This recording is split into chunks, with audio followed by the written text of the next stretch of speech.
Hello, this is Rick Partlow. Welcome to How to Write Science Fiction That Doesn't Suck. Um, Hope you guys had a good Thanksgiving for those of you that live in the United States. We had our kids here, so that was good. Had a delicious meal, and now it's about 40 degrees and raining, so kind of a doldrums after the holiday here. I wanted to talk to you today about something I don't usually talk about.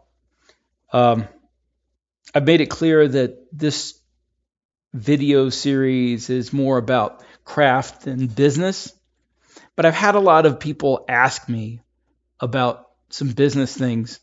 So I decided I'm going to have a just a side conversation here about the publishing business because I've had a lot of questions about how to get published, what's better, trad or indie or small publishers. So I wanted to give my experience. I want to preface this and add a caveat that I'm not an expert. I have been self-published. I have been published by various small publishers, including Aethon, which is not so small anymore. They are like the number 2 science fiction publisher on Amazon. Um, so I also know a lot of people who have been published traditionally. Um, I may be at some point. It's not a question of really could I get traditionally published by one of the bigger publishers. I think I could, but it would take a lot of effort and time that I can better spend living, making money, paying the bills. So I'm going to lay out for you the differences, the positives and negatives as I see them for the different possibilities. Now, again, I have to stress I am not traditionally published. I don't have a deal with Tor or somebody like that. I am not in that situation. So what I'm giving you about that situation is secondhand from what I've read from people I've talked to. So all that said ahead of time, here's what I know. When I first self-published in 2011, it was a lot easier. You could make a lot of money if you knew what you were doing, but even if you didn't know what you were doing, if you're writing in a niche that people like, you could still make a good amount of money.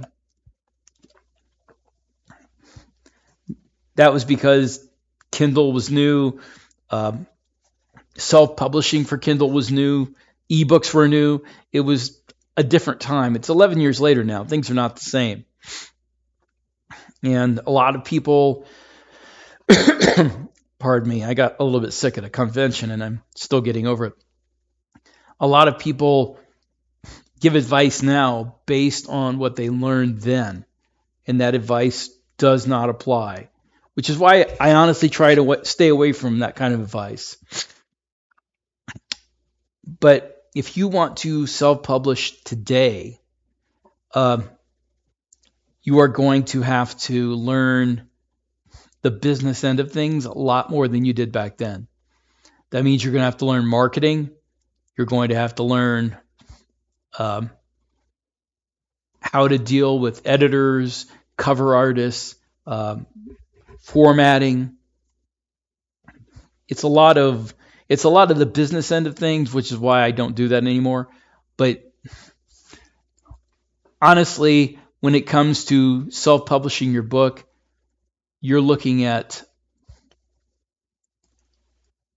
being half a writer and half a publisher. You're going to have 2 jobs.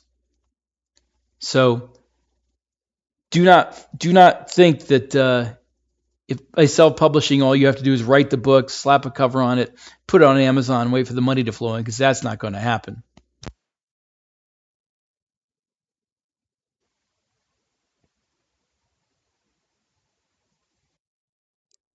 So if you plan on self-publishing on Amazon, you need to understand that you're not going to be a writer anymore. You're going to run your own publishing company, and that is difficult. It's a full-time job in and of itself.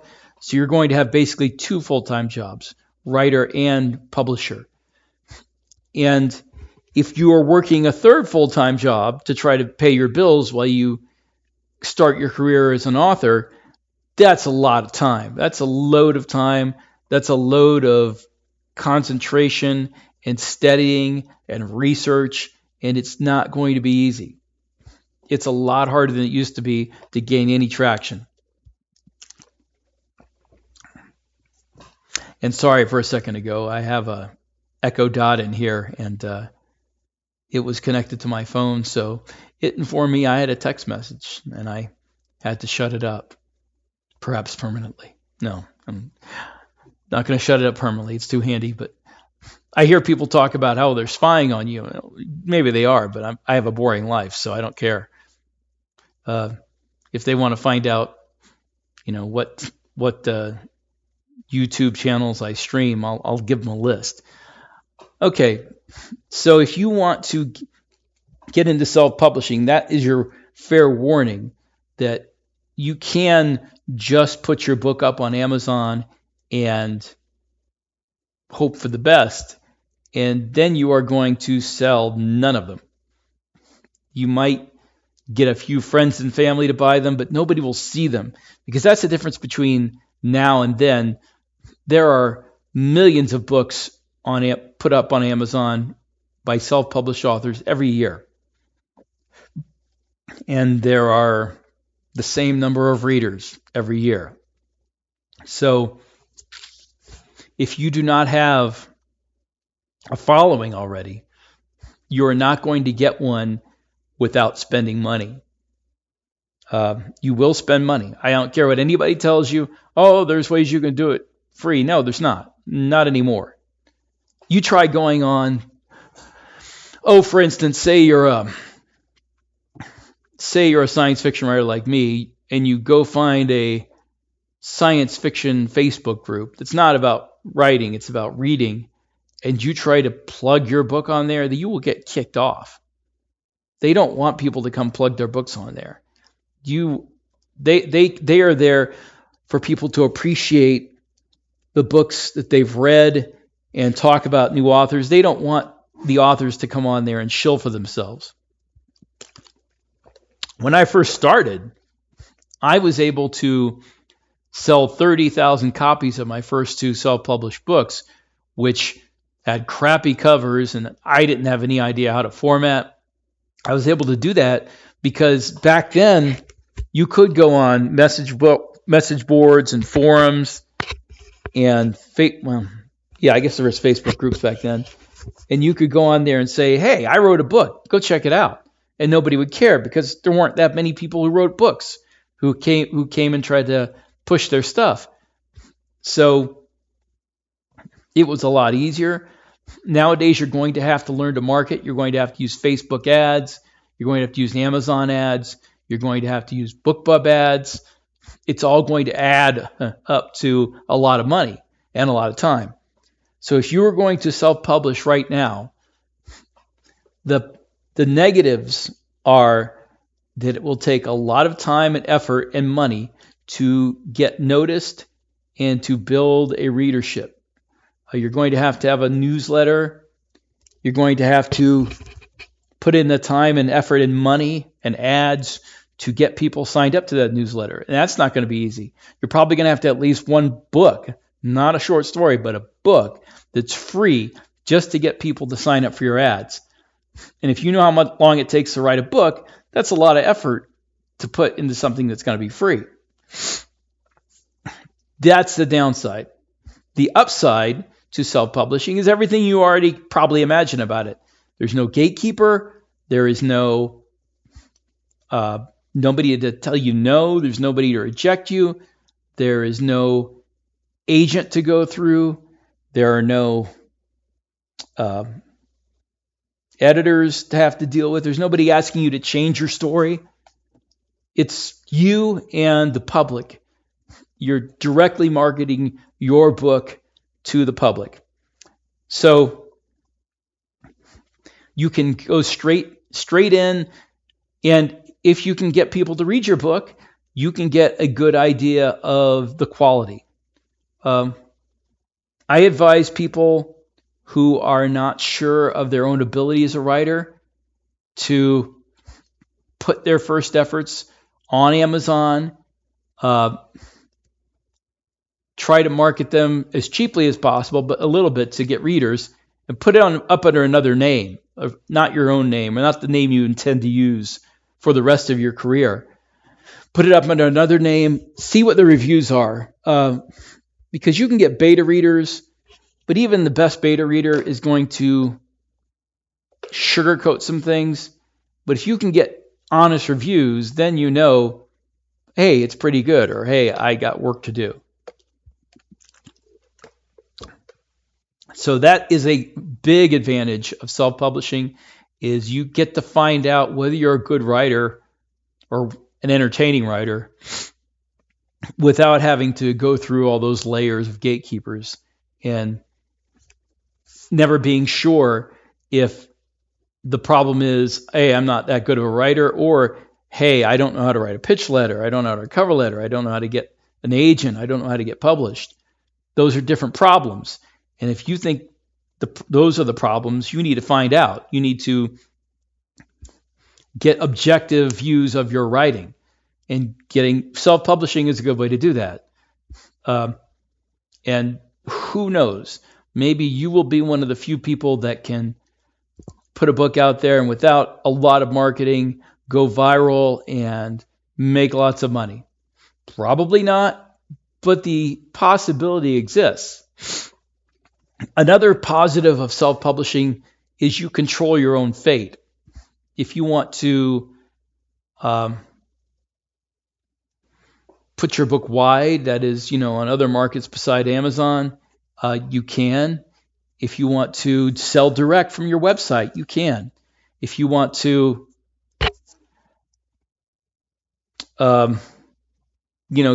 do free giveaways of your book and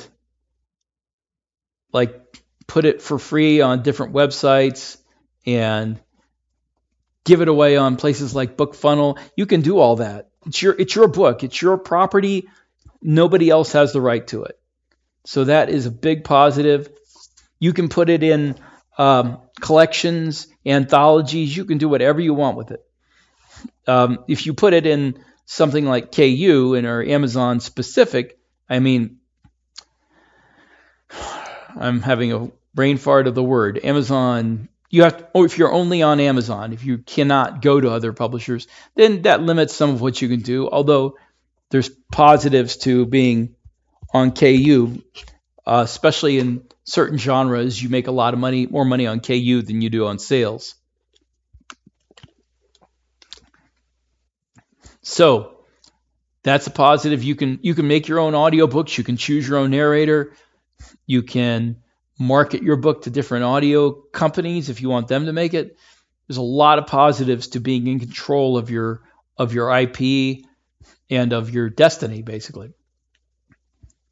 So that is the upside to self-publishing, along with the downsides of you have to do a lot more work, you have to spend a lot more money, you are a publisher and a marketer besides being a writer, but it all balances out. And you have to make the decision what you want to do. Good. The second possibility is what I do, is you go to these small presses. Most of these small presses that are honest, that are not trying to rip you off, they won't charge you any money, and they will give you a cut of the gross. Usually, if you have an audience of your own, if you bring something to the table, then you'll get 50% of the gross. If not, you may get less. If you're a new writer, you may get less. That's just the way things work. Because if they have to spend more money marketing you to get people to know you, they're not going to want to give you as much, at least until you're well known. But most of these Most of these small presses will publish your book on Amazon. Usually they're Amazon exclusive, and that's where I was looking for, exclusive, not specific. Thought of it too late. Usually they're Amazon exclusive. They count on KU for a lot of their dollars. And they are, they're not going to, I'm trying to think how to say it. They're not going to put your book in a bookstore like Barnes & Noble or, Books A Million. You're not going to be in one of those. And that used to be a big deal. Now the way things are going, there's not that many physical bookstores anymore, so it's not as big of a deal. So if you were thinking, oh crap, I wanted my book to be in the Barnes & Noble, do you even have a Barnes & Noble? Do you have a Books A Million? Do you have anything local that's like a big corporate bookstore? Probably not. So it's not as big of an issue as it used to be. It certainly isn't for me. I don't care if my books are in bookstores. I mean, it would have been nice 10 years ago. Now, not so much. Honestly, that makes me a little sad. I mean, I'm at the point in my career where I could have been in bookstores, and I would love to have, taken a selfie holding my book in a Books A Million or a Barnes & Noble. Now, I'm happy the life that I can live and doing something I love, but it's kind of sad that, I'll never get the chance to do that. I say never. It's not impossible. I could be in bookstores, but there are no bookstores around me. I live in a town of 6,000 people. The closest city, quote unquote, to me is 12,000, and they have one small independent bookstore. And the closest place that I don't even think Billings has a Barnes & Noble. I'm not sure. I haven't looked, but they're almost 2 hours away. Okay, so a small publisher will concentrate on Amazon, concentrate on Kindle Unlimited for certain genres. They will get you audiobook deals. They will sometimes get you advances on these audiobook deals. So that is a plus. So you'll have ebook, audiobook, and physical copies. You're not going to be in a bookstore. You probably won't be in a library, but you will make money and you won't have to be a publisher. I mean, you're still going to have to do a little bit of marketing. They aren't going to do everything for you. You still need to have a newsletter. You still will probably have to talk to other writers about newsletter swaps, where you mention their book in your newsletter and they mention yours in theirs. You'll have to do social media, but what you won't have to do is pay for ads. You won't have to learn how to do marketing. You won't have to experiment and spend lots of money on ads. So that is a big plus for me. That is why I went with small publisher for basically all of my books. I have over 50 books on the market, and only one of them is still self-published, and that's only because it's the only standalone book I have. That's Seeds of Gaia. If you were interested, it's only 99 cents, and it's also wide. It's the only wide book I have. But it's also kind of say passion project. I mean, it was something I did on the lark. It's a book an idea I had for a book from back when I was trying to get traditionally published, and I had time, so I wrote it. It could be a series. I don't know if it ever will be. That depends on if, for some reason, people start liking it, because it never really sold that much. But I had fun writing it. I had a lot of interesting ideas that I wanted to explore. Okay, so small press publishing, there are a lot of them out there. They mostly specialize in genres. So you're not going to write the great American novel and put it through a small press and expect to do anything. You have to be writing fantasy, science fiction, lit RPG, thrillers, sometimes mystery or romance. it's going to be genre fiction. That's what small presses really specialize in and do best at. I mean, there are ones that'll do anything; they won't make any money. If you're listening to this show, though, it says right in the title, "How to Write Science Fiction That Doesn't Suck." So, if you're writing science fiction, you're probably going to the right place. Also, small presses tend to specialize in subgenres, like Aethon, who I have most of my books through now. They specialize in military science fiction and lit RPG. They do a few other things, but that's their specialty. So that's how they're able to make money, is they learn everything they can about a subgenre and they figure out how to market it. And that's what you want. You want somebody that knows how to make you money without you having to spend your own money. So that is another option. The upsides to small presses are you don't spend money or time marketing. They pay for the editor, they pay for the cover, they pay for the formatting, they pay for the advertising. So there you go. That's the upside. The downside, small press, and there are some. You're not going to be in a bookstore. Probably won't be in a library. You may be, depending on, but most of the time you won't.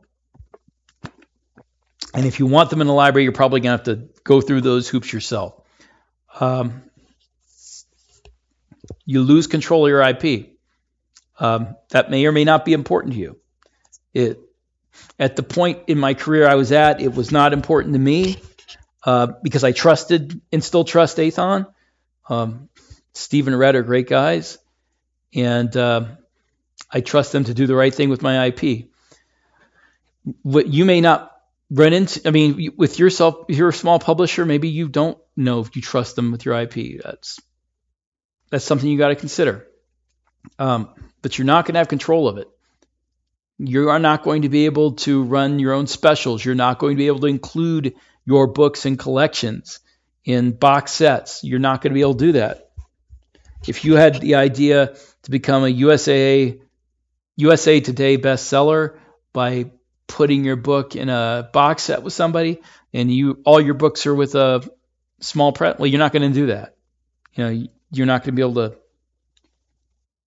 get your letters, is what they say, USA Today or New York Times. Any other downsides? Well, you have to find somebody you can trust. You have to find a company that is above board and honest. And I've been lucky in that I found some, and they're out there. I mean, I've dealt with Aethon. I dealt with Variant, although Variant is not as interested in new writers as they used to be. They want established writers, so that may not be an option for you. I've dealt with Promantha, but they are also kind of not as interested in new writers as they used to be. So there's also others out there. Dakota Crowd has one that I can't remember the name of off the top of my head. I'm sorry, Dakota. There's other small presses out there that other people use that are more in other genres. Kevin J. Anderson has his own press. Eric Flint had one before he died, which is very sad. I mean, everybody misses Eric. But yeah, Ring of Fire Press. There's a few others out there. My friend John Holmes has one, but you have to look into that yourself. I'm not going to list them all here because I've only dealt with a few, and I'm not recommending them to you, not because I don't believe in them, but because your situation may be different than mine. But that's the downside, is you have to find what you trust, which can take a while. You may have a bad experience and regret it, and your work that you did for them is still going to be under their control unless they offer to let you buy it out. So those are the downsides to small presses.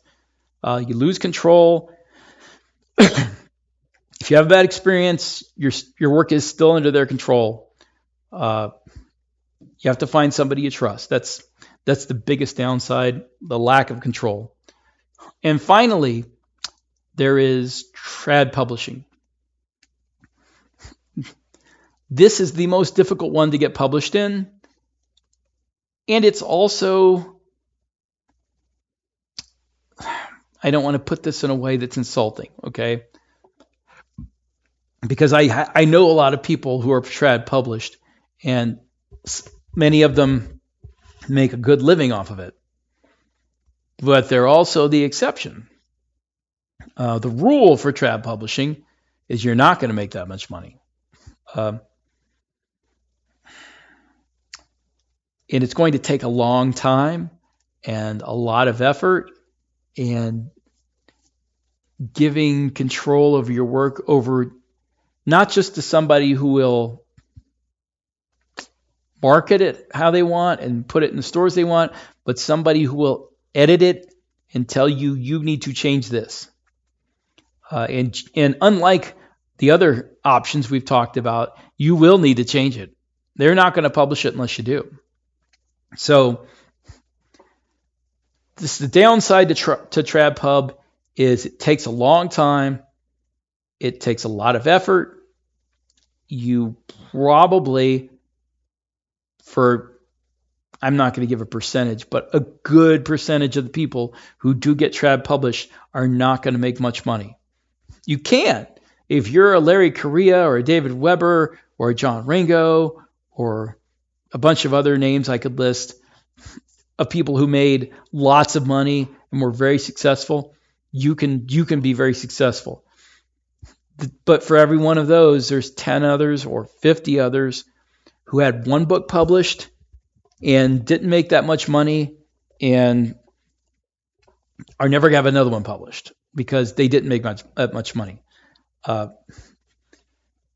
Also, they're not going to throw good money after bad, which means, say you get a deal for one book and you publish it, and they publish it, and it doesn't do well. Well, you're not going to get another book. It's not going to be like, okay, well, we'll try another one. That one didn't work, so we'll try it. No, you're done. So that is one. Those are the downsides. The upside is you will know for sure when, after you've been accepted, after you are published by a trad publisher, you will know for sure that you are a good writer, because they aren't going to publish you if you're not. It's not like with self-publishing where you find out the hard way.